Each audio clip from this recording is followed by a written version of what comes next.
Мен азыр bir примерді айтайын. Кечеле маған далашты етішті Қырғызстандағы фарм мафия.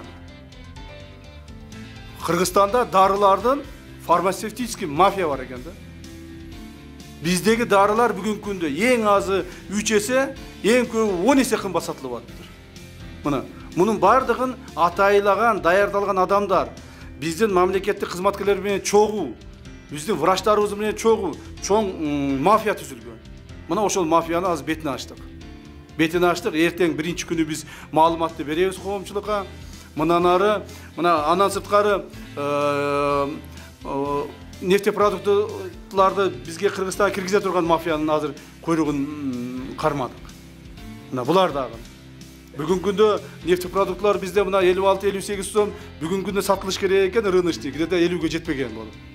Бирок бул мафия ошол мамлекетте тоноогонго кетип атат. Аны эч ким караган эмес. Жетекчилер да карабайт, мамлекет да карабайт, эч ким караган эмес. Бирок ошону ар бирин караганга биз азыр багыт алдык. Мына силердин ар бириңиздердин кызматкер, улуттук коопсуздук мамлекеттик кызматынын кызматкери чоң бийликке, мүмкүнчүлүккө ээсиздер. Ошону колдонуш керек.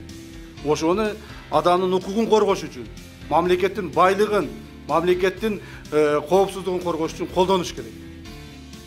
Удостоверение чөнтөккө салып коюп эле, анан кийин өзүңдүн жеке ишиңди бүтүрүп, же тууганыңдын ишин бүтүрүп коюп эле, мен кызматкермин деп жүрбөстөн.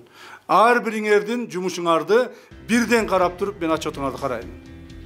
Кайсыл кызматкер бир жылдын ичинде кайсыл жумуштарды аткарды, кайсыл иштердин бетин ачты, кайсыл иштерге жардам берди, кайсыл иштер боюнча багыт алды.